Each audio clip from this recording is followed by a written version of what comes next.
Hello, friends. Ryan Rodriguez, your affable yet wonky host here. This week is a very special episode of the Coolness Chronicles because for only the second time so far, you're going to hear a voice other than mine for the majority of the hour. I know. I'm happy about it too.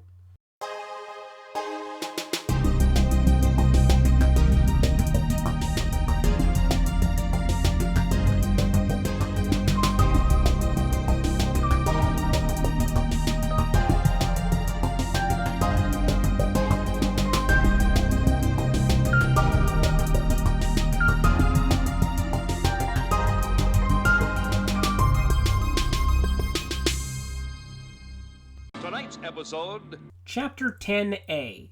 Special guest star Kevin Smith, Mastermind of MST3K Motivation. When I think of positive fandom, and it's not often because it's very hard to find, the first thing that always comes to mind is MST3K Motivation. So I reached out to the mastermind of memes, Kevin Smith, in the hopes of securing an interview, which he immediately agreed to because he's that nice a guy. After having one or two panic attacks, in case you haven't guessed, I'm as bad at people as I am at podcasting, and my interviewing skills have been proven to be lackluster at best, I talked with Kevin in late September and he did not disappoint. I, on the other hand, said the word awesome a lot, which I don't do typically outside of texting. Check it out. Okay, so Kevin, welcome to the Coolness Chronicles. I am delighted that we got to talk today. Likewise, thank you. Thank you very much for having me. So, for my first question, why is this your favorite podcast ever? Why is this my favorite podcast ever? Yes. Do you know I have to ask all my guests that. Because your podcast is different than everyone else's. There's a level of integrity and historical value to yours that most podcasts don't have. Okay, well, that was actually much more sensible and kind answer than I was expecting, but okay. Sorry. You just blew my bit, that's all. On a serious note, what is your origin story? My origin story. Oh, gosh. You know what? I am just a dude that liked MST3K when I was a kid. And when the revival came back, something just kind of clicked into my head. And I found a niche with myself. Started making memes for the Revival League or within the Revival League. Mm-hmm. And someone said, well, hey, why don't you keep doing motivation stuff? I said, Nice. well, why don't I? So it took a few months, but I started with the Twitter page. And then from there, that went about a year or so. And I decided, well, let's spread out to Facebook and see how that goes. And that did pretty well too. But it all started with just finding new groups, finding me all over again, really, which is kind of a little bit of a longer story. Please do. Through MST3K. And just trying to be a better person and get everyone else to be better people by being MSTies. Really what happened is I really enjoyed the revival when it came out. My kids, 2 out of my 3 kids, I don't know if I've told you before or not, they're on the autism spectrum. Oh, I didn't know. Yes, and the doctor had told my wife and I that neither one of my 2 kids, my son or daughter, would probably be able to talk.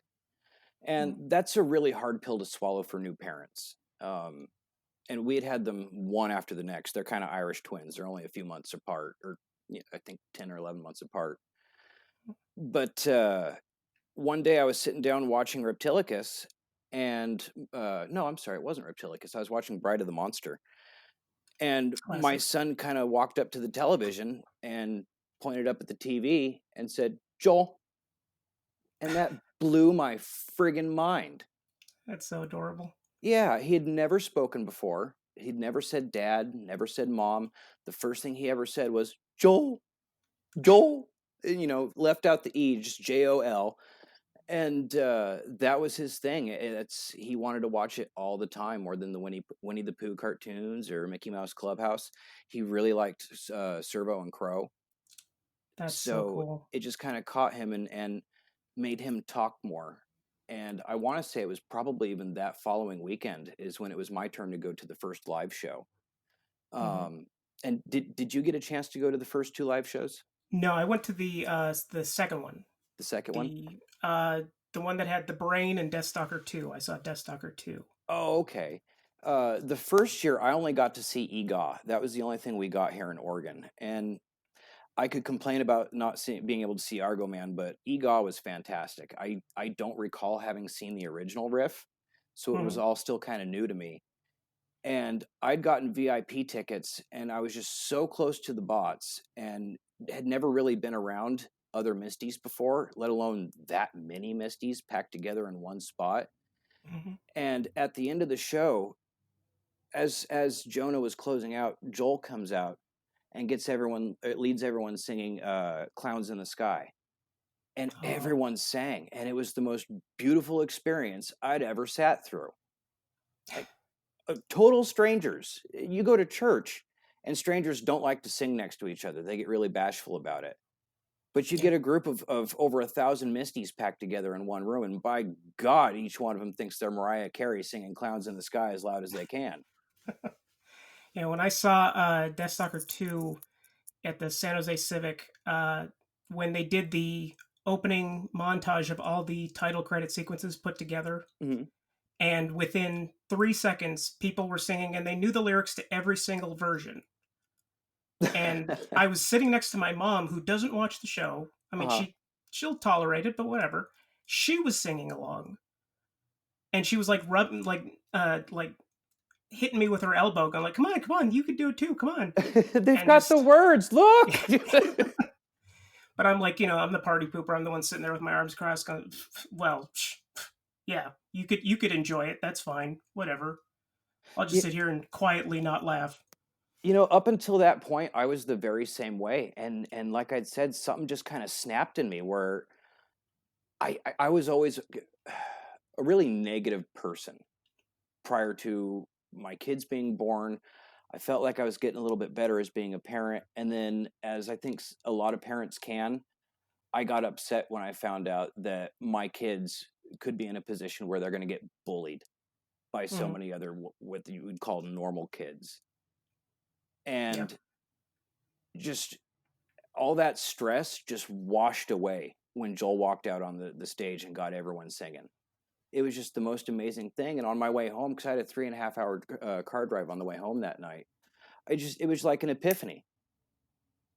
that's What if I came up with a way to put my memes out there, tell people about MST3K, and tell people that they're awesome all at the same time? Because there was so much negativity going around on the internet when the revival first came out. Jonah's better, Mike's better, Joel's better. You get all of that. First, for the longest time, of course, it was Joel and Mike. And you throw Jonah into it, and then you get a group of people saying, "Oh, I don't like that. It's different." yeah. And it got to be a bit too much because you just wanted to tell people, we're all liking the same thing. We're all liking riffs and Mystery Science Theater. And what people weren't really realizing, because we were coming back together for the first time, and really coming together for the first time on a large social scale, was that we're all kind of family. MSTies all have a very similar background. And once Mhm. I started seeing that and seeing MSTies for really the wonderful people that they are, especially considering or compared to other fandoms that are very toxic in a lot of bad ways, MSTies don't really have that. And I thought to myself, if this is the situation, or excuse me, if this is the setting that my son is going to grow up in, I want to make it the most positive place for him. And so That is awesome. that's really where the motivator came from. I don't like seeing people bully each other, and I don't like seeing people bully smaller people. And of course, my son to me is smaller because he's only 3.5 feet tall. But I want him to be able to grow up and say, I'm a MSTie, these are my friends. Regardless of what I've done in the community, the pictures I've made, or the promotions that I've done, I want my son to be able to say, I'm a MSTie, I'm just like these people. And he is. He really is. And I think he's going to grow up to be that. And I really cannot thank the show enough for the opportunities that he's grown into by being able to talk, being able to form sentences now. Um, it was just a blessing. So I just decided I'm going to pass this along. That wow, that's amazing. Uh, so backtracking a little bit, Sure. your name, has it ever led to confusion on the internet? Because I couldn't imagine that it would. Constantly. constantly, and I love it. I absolutely love it. Uh, it's been going on probably since Dogma first came out. Really? Wow. Um, I had 20 years now. yeah, yeah. I'm surprised it didn't happen a little sooner when I was in high school. But Mhm. not long after Dogma came out, people started seeing my driver's license, going, "Hey, I love your movies," and it's like, "Thank you." I None of them have been filmed yet, but thank you. I'm glad my screenwriting is getting around. Because I did used to do comedy and I did used to do screenwriting and stuff like that. So when people tell me, "Oh, I think you're hysterical," thank you very much. It's very kind of you to say. Um, I would totally have leaned into that. I've been like, yeah, of course, you want to be in the movie? I take cash up front. I can get you a spot on The Simpsons. Just say the word. But no, Uh, Kevin's actually a really nice guy. I've met him a handful of times. Shortly thereafter, probably 2001, 2002, and he is a hell of a nice guy. Really is. like at conventions and stuff. I've seen him at San Diego Comic Con once or twice, and then at two other signings after Jay and Silent Bob came out, or Jay and Silent Bob Strikes Back. And he had remembered me after the first or second time. So, like I said, he's got a memory like a whip, and he's a super nice guy. But the first time I'd met him, people were coming away from the Comic Con booth like, "What an asshole," because he was so, as he is on television, he's kind of a smart aleck. But that's Mhm. not him being rude or uncivilized to people. That's just him playing with people. That's how he It's the is. showman. Yeah, and he likes to play, and he's the funniest guy in the world, just about. But you just have to be Yeah, that was. really on your toes about about what you say in front of him, because he'll kind of take it sometimes and say, "Well," and just play with you. As all the best artists do. Yeah. So when you were introduced to MST3K, how old were you, approximately? Oh, see, I'm the bad Misty when it comes to this because I don't remember exactly. I want to say probably about 15. Um, I found it happenstance. I don't even remember what episode it was. It might have been Night of the Blood Beast. Um, Oh, so towards the end of the Comedy Central run. yeah, it was around season 6 or 7 when I first came in. Uh, and I just thought it That's was the actually a good entry funniest point thing. too. It was, but it was a little confusing because I didn't know who Joel was immediately. Mhm. And I was kind of confused as to why Frank was there sometimes and why Pearl was there sometimes. And because, of course, Comedy Central and Sci-Fi both, they did not run their shows in congruent order or in concurrent order at first. Yeah. So it was a little confusing, but the show is kind of set in a way where up until season 8, you don't have to come in and see any previous episodes to know what's going on in that episode, because they explain the plot within the first 5 seconds. Hi, I'm Joel Robinson. I'm trapped up here on the satellite of love.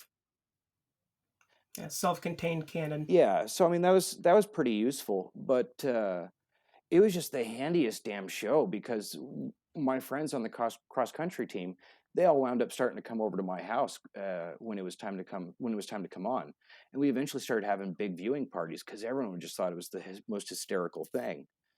And for me personally, it was great because my dad was actually a very abusive person. So anytime there was company over wanting to watch Mystery Science Theater, I was left alone. So not only was I not being bullied, but I was also legitimately happy with my friends watching my favorite show. So it was always a great thing. It's had a constant blessing throughout my life.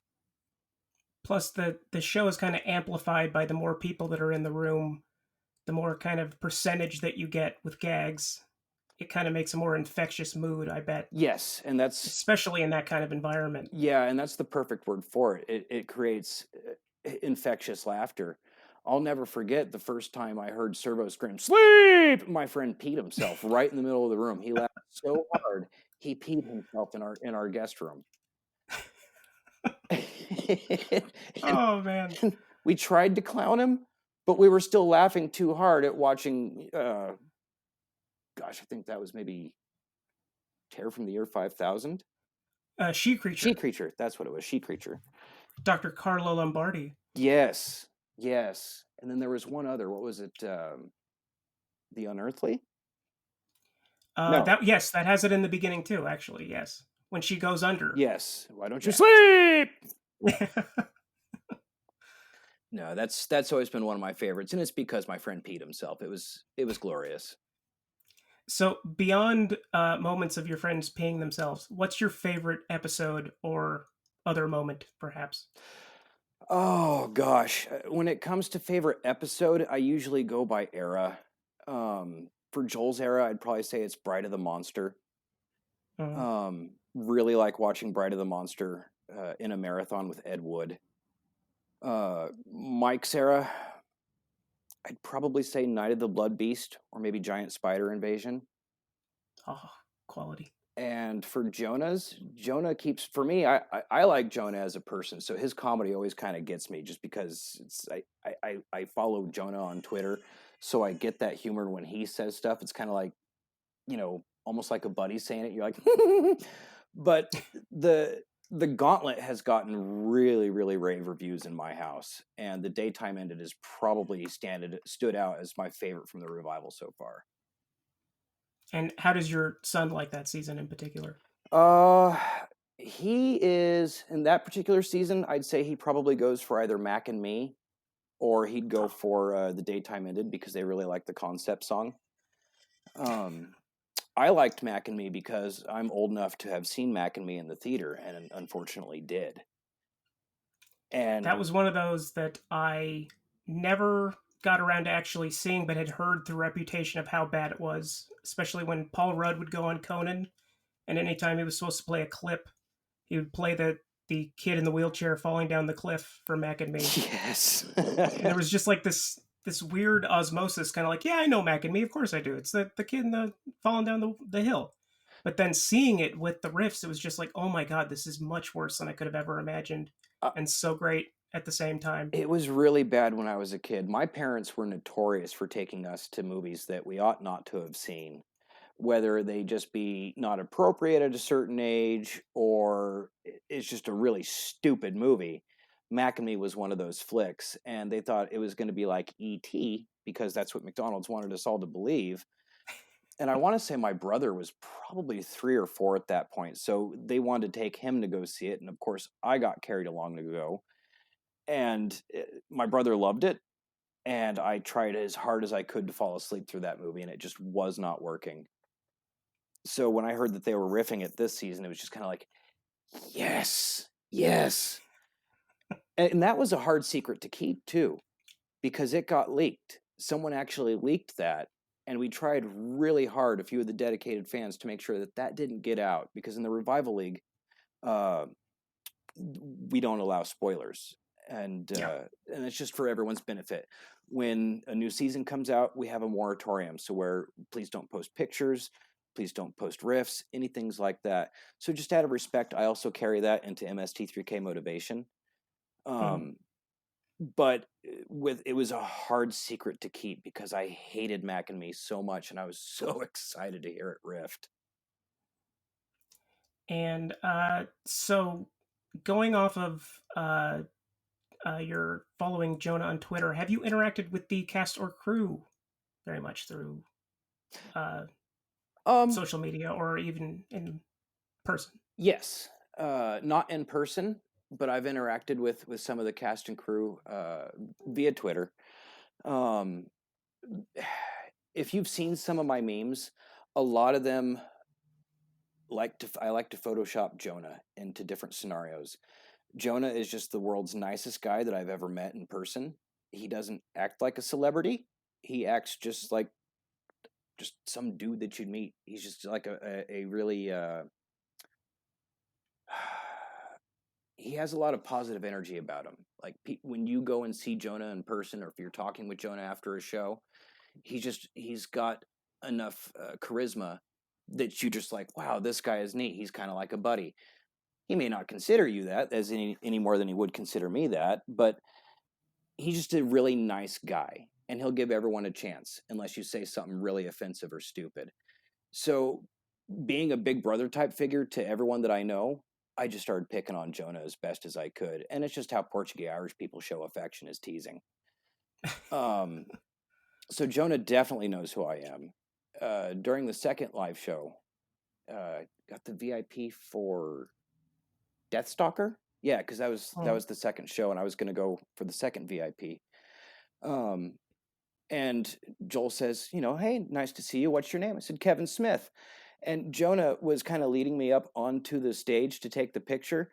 And as soon as I said Kevin Smith, you could feel his thumb and forefinger kind of go into my neck. He goes, hey, buddy. He goes, you're not going to mess this picture up, are you? No. So, I mean, he knows of me. I wouldn't call us friends or anything like that, as I commonly like to play on the internet. But I was very flattered to know that he knew of me, knew of the memes, and didn't kill me that night. So that was fantastic. The Mads, very similar circumstances. I really love the Mads. I love making pictures for the Mads. Not so much in the sense of making memes of them, but to promote the Mads Are Back shows.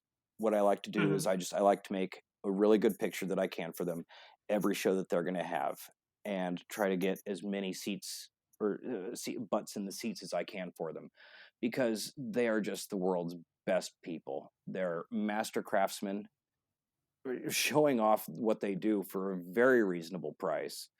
And then they will sit and talk to the fans from before the show until after the show. They'll make sure everyone gets a picture, everyone gets an autograph, even if you don't buy any merchandise. They want to make sure that you're met, your hand is shook, and that you had a good time. So the Mads are people that are really worth showing loyalty to. Yeah.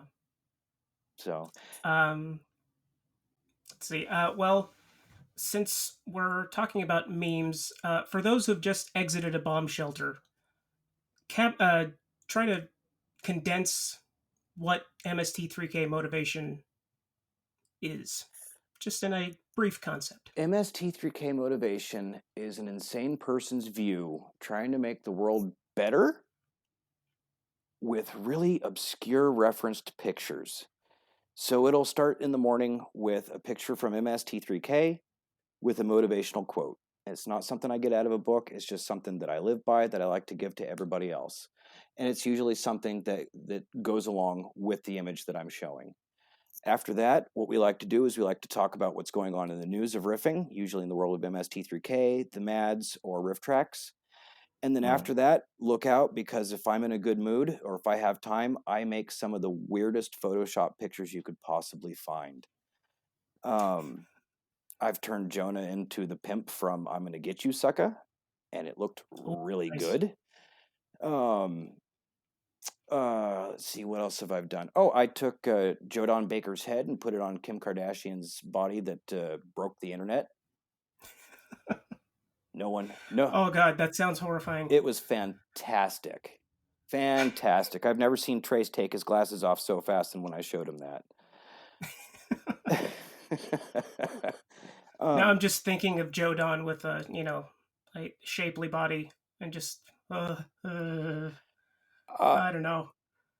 I don't know that JDB has had a shapely body per se since Mitchell. Oh wait, no, not then. Walking Tall. Walking Tall, and He looked pretty good in Walking Tall. At latest, I'd say maybe Leonard Six. Yeah. But because he was the bad guy in Leonard Six, wasn't he? Yes, he was. That's right. I know. I was going to say a few of the pictures that I've harvested of him, a few heads that I've taken have been from that, I think.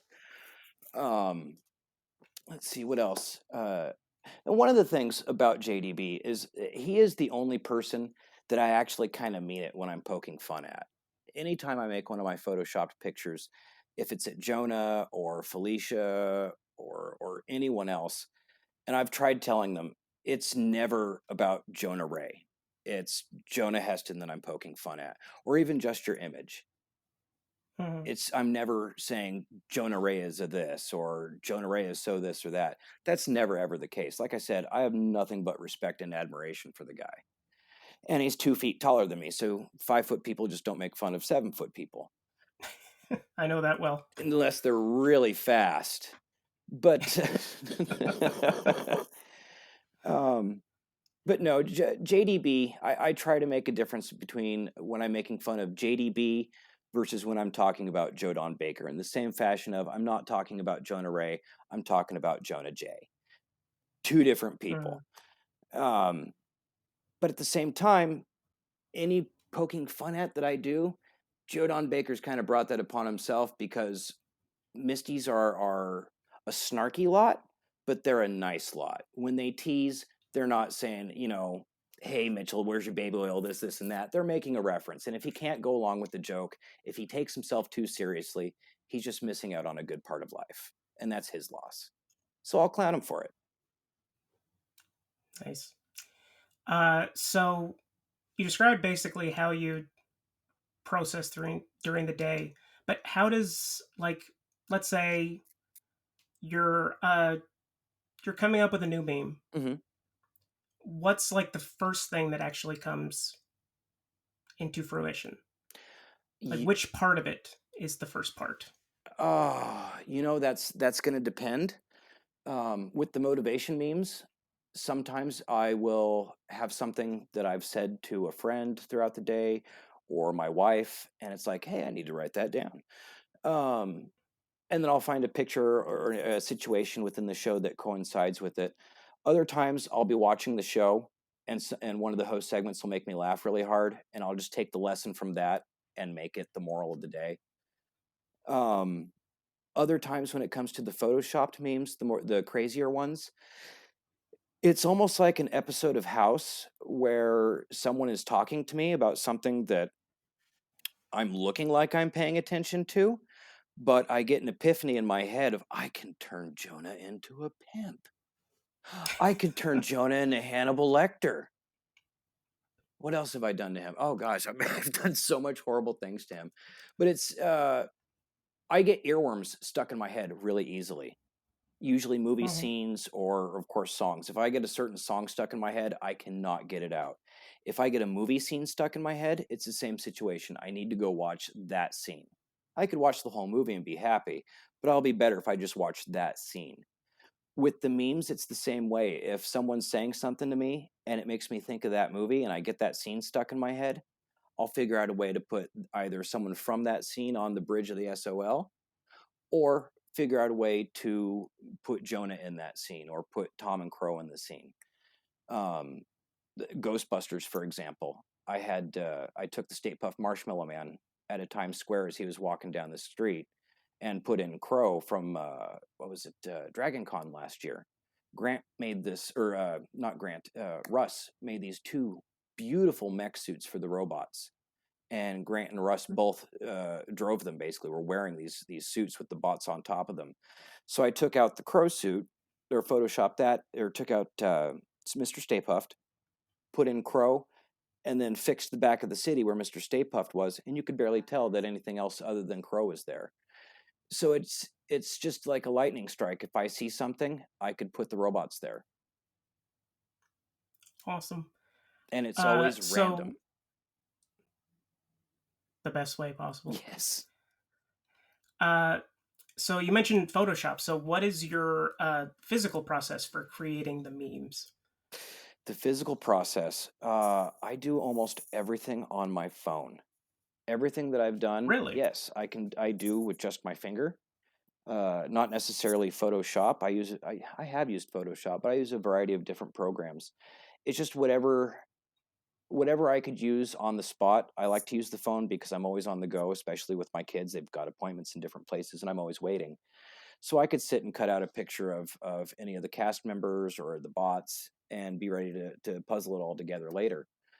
Um, but then if I have to do some really nice finessing and get some good fonts on there, if I'm making a promo piece for Movie Sign with the Mads or the Mads are back, uh, if I'm trying to make something nice for the Great Cheesy Movie Circus to get everyone going and seeing that, then I'll go onto the computer and I'll get some really nice fonts and I'll use some much better effects than what's on the phone.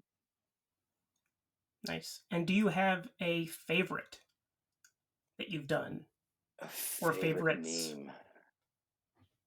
Gosh, there's been a lot. I'm up to almost 3,000 at this point. Whoa. Um, what have I done? So let's see. Like I said, I've turned JDB into Kim Kardashian, Jonah into the Happy Leo meme, but doing the little prance down the hallways of the SOL. Turned Crow into Ghost Rider.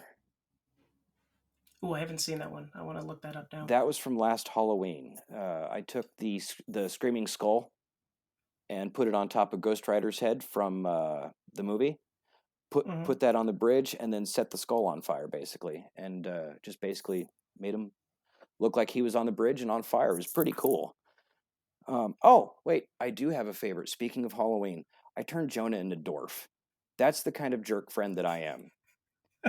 If for those of you who don't know, Dorf was a character created by Tim Conway, and he was a little person who was supposed to be teaching you how to golf. And it was the most ridiculous thing you'd ever seen, because I don't believe Tim Conway was a short man in any way, shape, or form. But he was on his knees, right? Yeah. And then he would put the shoes where his knees were. Yeah, he had shoes on his knees, and he was either on his knees or in a puppeteer's cubby where his legs were down underneath something else. And it was the funniest thing, and it just kind of struck me that Halloween or last Halloween. Oh, that's how I'm going to get him. Because again, I'm a little person liking to poke fun at his tall friend. It's not me being mean. I've never been on the other side of the spectrum where someone's had a problem with being tall. I know that is a problem for people. They bump their heads. People like to judge because people are horrible to one another. But when a short person says it and talks about, oh, you long-legged this, it's really admiration and envy. That's all it is. We want to be just like you. I'm tired of being able to fit in an overhead storage compartment. Oh God, my entire life. That's all I have. But no, my yeah, shortness. I turned him into Dorf and had him standing on the top of the counter to the SOL. That one might be one of my favorites. And let's say this is hypothetical. Mm-hmm. Let's say that a mega corporation offers you immortality if you do memes for other TV shows or movies that you love. What would your top picks be? That has been a discussion in my house for a good long time, because I would love nothing more than to promote a TV show or promote something the way that I promote MSTie. I don't make money doing what I do. I've never earned a single red cent. I do what I do because I love MST3K. I love the Mads. I love Riff Tracks. They've all been fantastic to me and my family socially. But it's just true loyalty. So I don't know that I could back another company as ferociously as I do with MST3K with that loyalty. With the amount of money, sure, I'm sure I could find that somewhere. But I don't know. We all could. Maybe horror films. I like to work a lot with cult classic and horror films. That's usually what I try to incorporate into my MST3K memes, because MST3K, of course, will make references to a lot of those other films. And you have the Shout Factory connection, and they are nothing but cult. Shout Factory is a treasure trove of amazing television and movies. In the evenings, if I'll there's always something post that's good, links. they'd license it. Yes, if it's good, they will license it. I like to try to keep in contact with them as best as I can to see, what can I do to help better, what can I get across to Misties that they have, or what's coming out. And one of the things that I've always hailed them for was they made a beautiful Blu-ray of The Exorcist 3.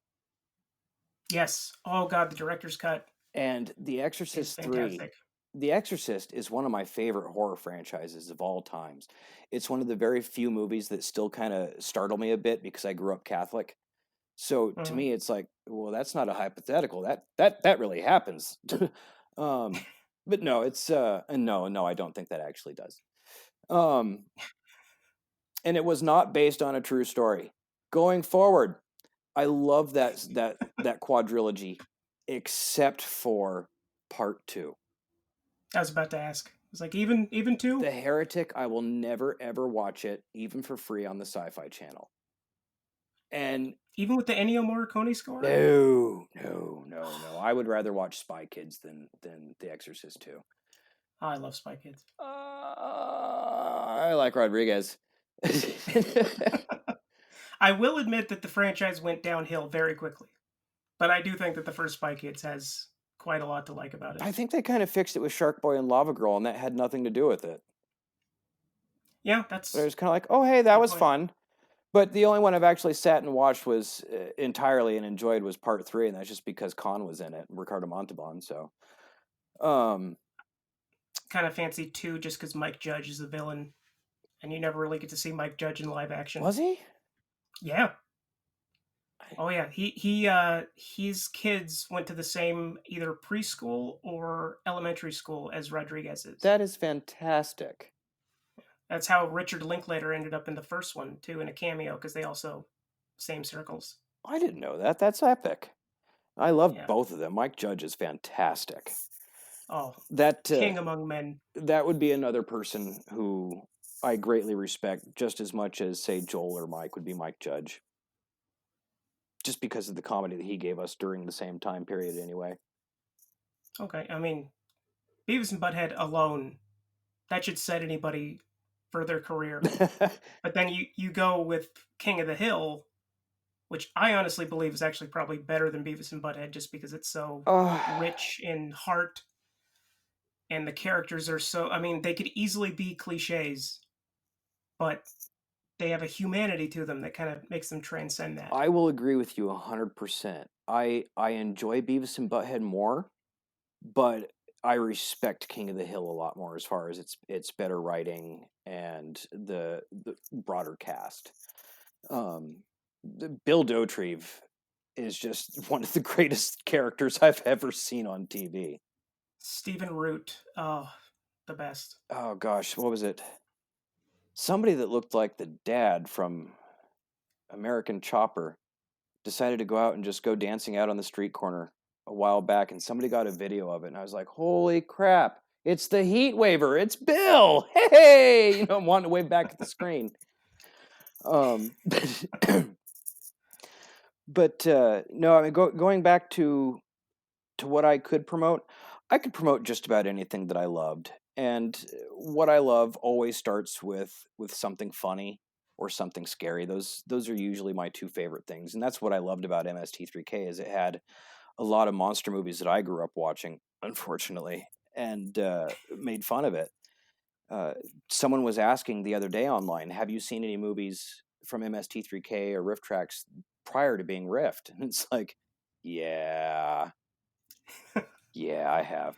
Unfortunately, yes. My father loved nothing more than to go to the video store on a Thursday or Friday afternoon when he got off work. He was a police officer, and rent as many movies that he could possibly find that he loved from when he was a kid and force me to watch it in a similar situation that I do to my kids.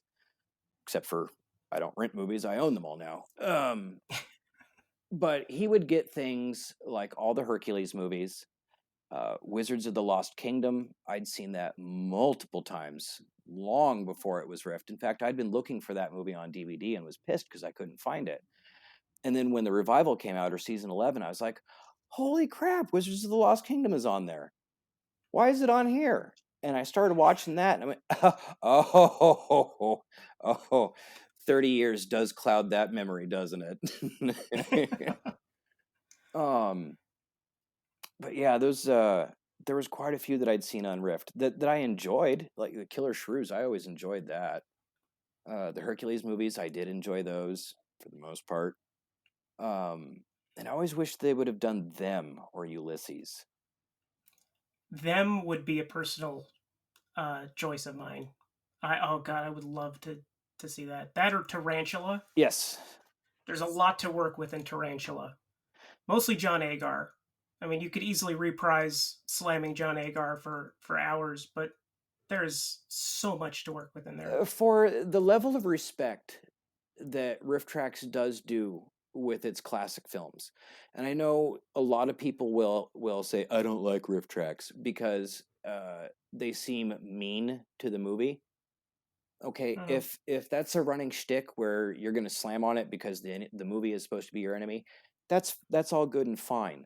But the movies that they did not do that to were films like Casablanca, Jaws, Night of the Living Dead, Wizard of Oz, which Alien. Alien was another one. They were very Halloween. respectful with those movies. Oh God, the post-coital sheets.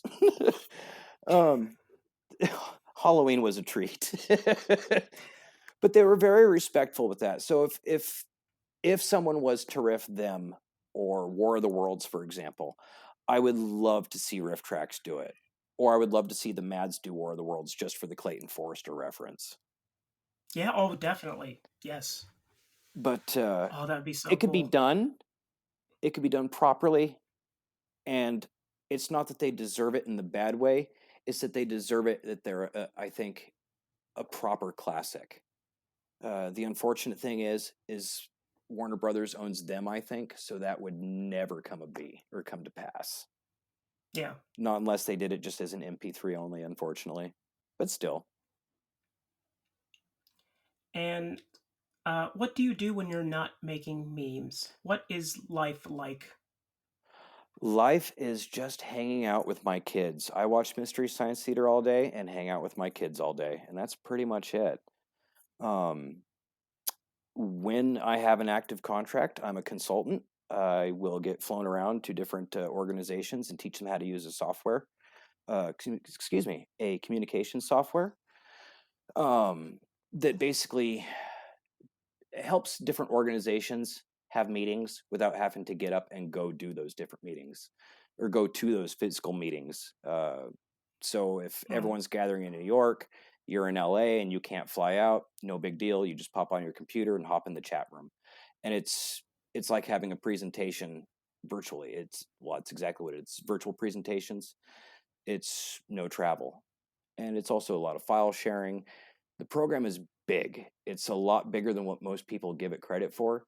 So what eventually happened is I went from producing these meetings and presentations and recording them and publishing them to now teaching people how to use them, which is a lot more fun. A lot more fun as being a consultant than an actual employee. Awesome. So, Uh, let's see. So we should probably wrap things up because I've been taking you for some time. Do you have anything to plug? oh gosh, I'm going to say the Great Cheesy Movie Circus. If you guys haven't gotten your tickets yet, go online to MST3KLive.com. Most of the cities are there. If you don't see your city, don't fret yet. They are still adding stops to the site. If you guys don't see your stop or your city on the site yet, check with the local venue. They would have a better knowledge of what's coming in the future, and you could still get your tickets that way. Possibly, I've heard a few people doing that. But the Great Cheesy Movie Circus is going to be on the road touring for the next 6 months. It's an 80-city stop, and it's Joel's last farewell. So if you guys love Joel, definitely go out there and catch the tour. And of course, MST3K Motivation on Facebook and Twitter. And Instagram. And no space. And Instagram, yes. Yeah. And then your regular Twitter handle. My regular Twitter handle is at KCS Kevin Smith. Awesome. Kevin, thank you so much for doing this interview. You personify positive fandom, and I honestly look forward to anything that you do with it going forward and everything you've done with it so far. Well, thank you very much. Thank you. It's an absolute pleasure to, one, be on the show, to be asked to be on a show. That's never really happened before, so wow. Really? For the most part, yeah, no one's ever said, hey, you're smart and funny. You want to come talk about what you do? I watch old movies all day, sure. But it's an honor and a blessing to be able to talk about what I love the most with perfect strangers that almost instantly become family because we all love the same thing so much. So I have a lot of thanks to give in life for the MSTies and what MSTies have given me personally, emotionally, and spiritually. And I'll probably never, ever stop giving that back until I die. Well, I am I mean, I know I'm not the only one, but I am eternally grateful for that because you definitely make, at least in my opinion, my day better. So I can imagine that you make many others very happy each day. The best I could say, other than thank you, sir, is that you guys all do the same thing for me. You guys becoming my friends has like enriched my life in ways that I cannot explain. It's again giving me hope that my boy's going to grow up into a world where people are going to understand him better and have a better support group. You guys make me feel better about being a weirdo, and it's the first time in my life where I could say something and people know what I'm talking about. So that is really cool. Nice. Okay, well, thank you for being the second official guest of the Coolness Chronicles. Honored to have you. Thank you, sir. Thank you. It has been an absolute blast. Thanks again to our special guest, Kevin Smith, for tolerating my questions. You can find memes for every occasion on Facebook, MST3K Motivation, no spaces, and Twitter and Instagram at MST3K Motivation. And that is where we end this hour of the Coolness Chronicles. Next week is our customary trip to the movies minisode, but in exactly 2 weeks' time, we'll start a new chapter for both this podcast and MST3K. We're moving to the Sci-Fi Channel, dealing with new cast members and format requirements, a slightly new concept, scrambled xenomorph eggs, and a planet where apes evolve from men. It's a madhouse. I said shut up! It's a madhouse! A madhouse! All that and much, much more as we continue to chart the history and legacy of Mystery Science Theater 3000. Thank you to everyone involved in making MST3K for everything they've contributed to my life and culture as a whole. Double thanks for writing the episode guide that I will quote frequently in this season of the pod. I also want to thank Shout Factory for their excellent supplemental material that was invaluable to my research for this and every episode to follow on this subject. If you want to support the artists who made this wonderful show, many episodes are available on VOD at rifftracks.com. And thank you for listening. If you enjoy what you hear, please rate and review the show on iTunes or your chosen source, and share it with anyone you can, any way you can. This has been the largest and most fulfilling endeavor I've ever seen to completion, and it would be nice to keep making the show until it just isn't fun anymore. Have questions or comments? Want to be on the show? Or is there anything I missed in this particular chapter? Contact me on Twitter at CoolnessPodRyan or on our Facebook page, and keep on the lookout for updates. And we have a Patreon page. Soon the bonus episodes between Tuesdays will be exclusive there, in addition to a big interactive parallel project that I'm planning for 2020. If you want to be part of the fun, just go to patreon.com/coolnesschronicles. That's going to be quite a bit of fun as the new year approaches. Until next time, do what you love, don't be a dick, and as always... This goes back, frog bait, and so am I.